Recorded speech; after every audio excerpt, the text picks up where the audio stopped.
over 1 billion people around the world have hypertension, or high blood pressure. So that pretty much means it's pretty common. Let's start by defining it. Typically, it's represented by two numbers. The top number is the systolic blood pressure, which is the arterial pressure when the heart's contracting.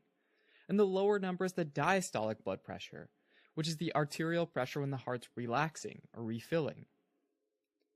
Most of the time, blood pressure is taken in the brachial artery in your upper arm. Because if the pressure's high there, it's probably high throughout all of the arteries. Normal systolic blood pressure is between 90 and 119 millimeters of mercury, and normal diastolic blood pressure is between 60 and 79 millimeters of mercury. Pre-hypertension, or on the high side of normal, is between 120 and 139 millimeters of mercury on the systolic side, and between 80 and 89 millimeters of mercury on the diastolic side. Stage 1 hypertension is between 140 and 159 millimeters of mercury on the systolic side, and between 90 and 99 millimeters of mercury on the diastolic side. And finally, stage 2 hypertension is anything over 160 millimeters of mercury on the systolic side, and 100 millimeters of mercury on the diastolic side. Typically, both systolic and diastolic pressures tend to climb or fall together, but that's not always the case. Sometimes you can have systolic or diastolic hypertension, when one number is normal and the other is really high. This is referred to as isolated systolic hypertension or isolated diastolic hypertension. High blood pressure is a serious problem for the blood vessels because it causes wear and tear on the endothelial cells that line the inside of the blood vessels.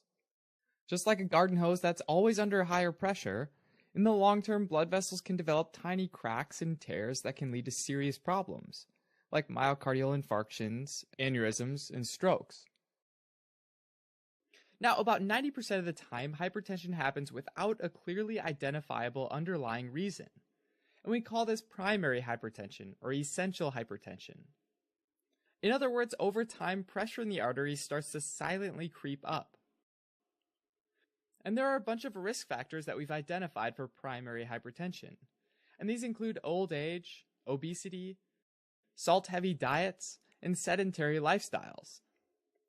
With the exception of age, all of these can be improved with lifestyle changes, and those changes can help reduce hypertension. About 10% of the time, though, there is a specific, identifiable underlying condition that's the cause of the hypertension, and we call this secondary hypertension. For example, anything that limits the blood flow to the kidneys, or the renal blood flow, can cause hypertension, as well as things like atherosclerosis, vasculitis, or aortic dissection.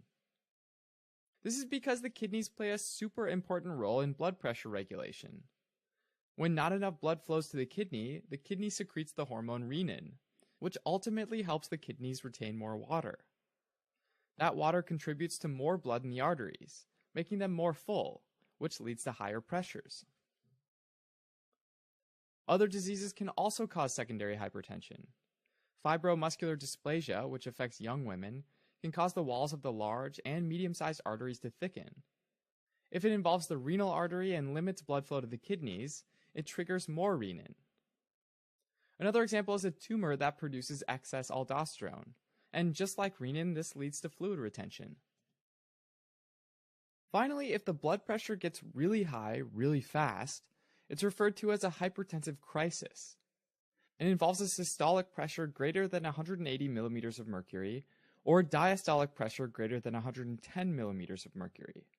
Hypertensive crisis can be further split into hypertensive urgency and hypertensive emergency. With hypertensive urgency, there hasn't yet been damage to end organs, like the brain, kidneys, heart, and lungs. In hypertensive emergency, there has been shown to be evidence of damage to end organs. So for symptoms, usually primary hypertension isn't actually accompanied by any symptoms, which is why it's sometimes referred to as a silent killer. Secondary hypertension might involve a variety of symptoms associated with the underlying cause. And finally, hypertensive emergency might involve symptoms like confusion, drowsiness, chest pain, and breathlessness. The first choice for treatment of hypertension is lifestyle changes, like changes to the diet, exercise, and stress reduction techniques. In addition, there are a variety of antihypertensive medications that might be given in some cases as well. Alright, as a quick recap, hypertension or high blood pressure affects over 1 billion people around the world, and over time is a major risk factor for heart disease and stroke. Stage 1 hypertension is defined as 140 to 159 millimeters of mercury for the systolic blood pressure, over 90 to 99 millimeters of mercury for the diastolic pressure. And stage 2 hypertension is defined as greater than 160 millimeters of mercury on the systolic side, over greater than 100 millimeters of mercury on the diastolic side. Hypertension usually doesn't cause any symptoms, and the first line of treatment is lifestyle changes.